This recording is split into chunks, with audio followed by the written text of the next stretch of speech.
안녕하세요, 암생존자 여러분. 경상국립대학교 병원 혈액종양내과 교수 이경원입니다. 지난 시간에 이어 오늘은 혈액암 중 림프종과 다발골수종에 대해 말씀드리겠습니다.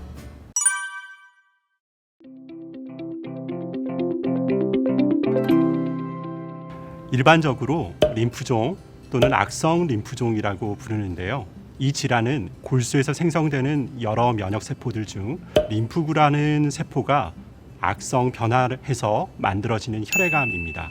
그런데 림프구는 B림프구, T림프구, NKT 림프구 등 종류가 다양하기 때문에 각 종류의 림프구들이 각각의 분화 단계에서 악성 변화를 할 수 있어서 결국 악성 림프종은 수십 가지 아형으로 분류됩니다. 발병 원인 또한 매우 다양합니다. 하지만 다른 혈액암과 달리 한 가지 흥미로운 발병 원인으로 림프종을 일으키는 특정 바이러스 및 세균들이 있는데요. 호치킨 림프종, NKT 림프종, 미만성 거대 비세포 림프종, 그리고 일부의 버키스 림프종을 일으킨다고 잘 알려져 있는 앱스타인바 바이러스가 대표적으로 림프종을 유발하는 바이러스입니다. 또한 우리나라에서 호발하는 위장관 림프종은 TV 광고 같은 데서 얘기를 많이 들어보셔서 비교적 익숙한 세균이죠. 헬리코박터 파이로리가 위장관 말트 림프종을 일으키는데 관여하는 것으로 매우 잘 알려져 있습니다. 이외에도 림프구가 면역 관련 세포이다 보니 면역 저하자, 특별히 HIV 감염자 혹은 면역 억제제를 복용해야 하는 경우에도 그 위험도가 증가될 수 있습니다. 하지만 이외에도 여러 다양한 발병 원인들이 존재합니다.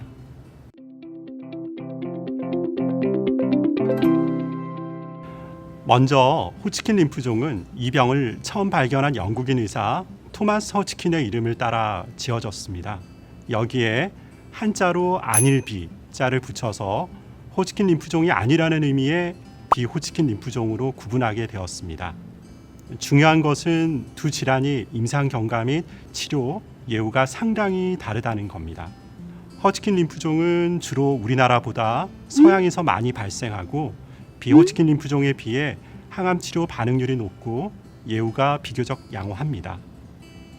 반면 우리나라 환자에게서 발생하는 악성 림프종은 주로 비호치킨 림프종인데요. 세포 분류 및 임상적 병기와 예후 인자에 따라서 치료 약제, 반응률, 예후가 상당히 다양합니다. 하지만 일반적으로 급성 백혈병보다는 예후가 양호하고 항암 치료를 통해 악성 림프종 환자의 절반 이상이 완치될 수 있습니다.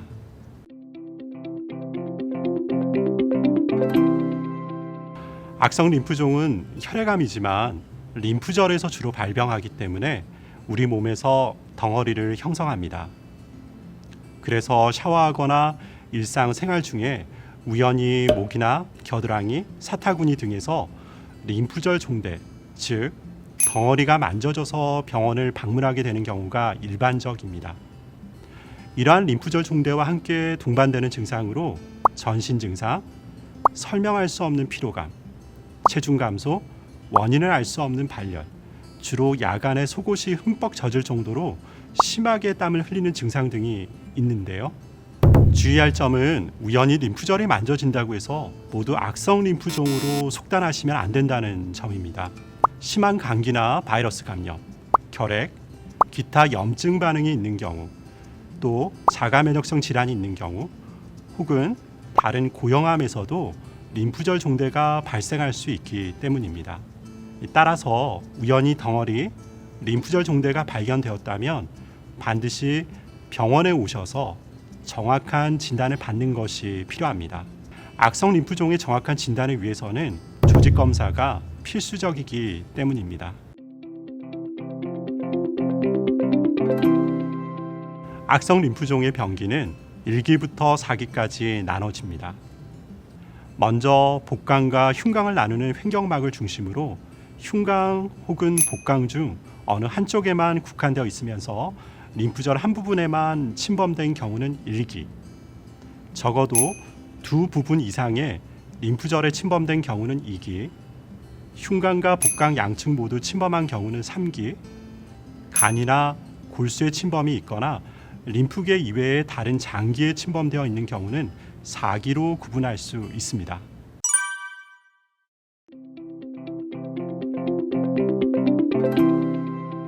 뼈와 관련된 병을 떠올리면 보통 골다공증이 떠오르다 보니 비슷하게 느껴지실 수도 있을 것 같은데요.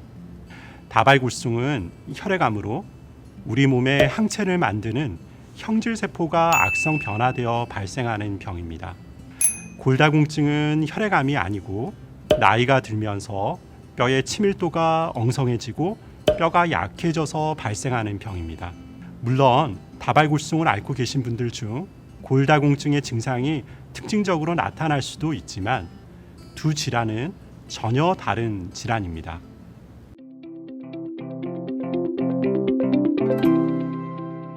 다발골수증은 주로 노인에게 많이 발생하는 질환인데요. 국내 통계 자료에 따르면 우리나라가 고령화, 초고령화 사회에 접어들면서 지난 30년간 약 30배 이상 가파르게 발병률이 증가하는 것을 볼 수 있습니다.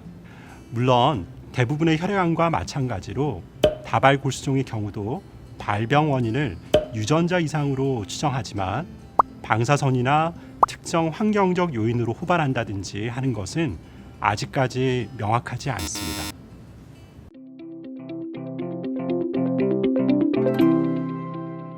다발골수증과 관련된 가장 흔하고 대표적인 증상은 뼈의 통증, 콩팥 기능 저하, 설명할 수 없는 빈혈, 반복적인 감염증, 고칼슘혈증 등이 있습니다. 다발골수증의 치료 방법은 다른 혈액암처럼 항암 치료가 근간이 되지만 자가 조혈모세포 이식이 중요한 치료의 한 축을 담당하고 있습니다. 현재 우리나라 보험 기준으로 70세 미만이면서 활동도가 양호한 다발골수증 환자인 경우 표준 항암 치료 후 고용량 멜파란 요법과 같은 강한 전처치 요법을 시행하고 자가 조혈모세포 이식을 시행하면 최선의 치료 결과를 얻을 수 있습니다.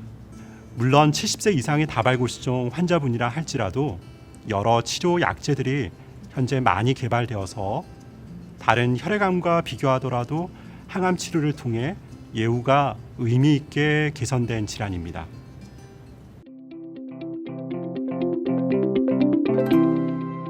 다발골수증의 항암 치료 역시 일반적인 항암 치료와 같은 부작용이 나타납니다.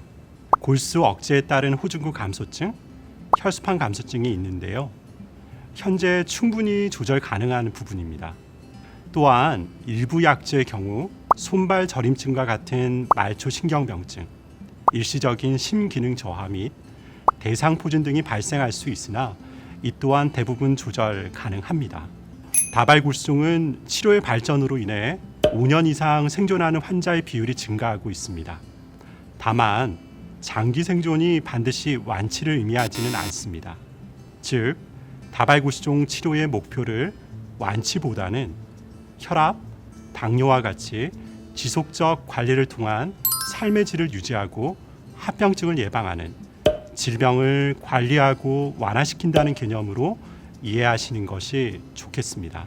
또한 매년 새로운 약제와 치료 방법들이 소개되고 있기 때문에 재발하거나 치료에 불응한다 할지라도 이후 새로운 치료 방법을 적용하면서 진단 당시에는 예상하거나 적용할 수 없었던 새로운 치료의 기회를 얻을 수 있습니다. 따라서 치료 이후 재발했다거나 불응한다고 해서 실망하거나 좌절하기보다는 마음속에 회복력을 가지면서 꾸준히 새로운 치료 방법을 적용하고 도전한다면 궁극적으로 최선의 결과를 얻을 수 있으리라 생각합니다.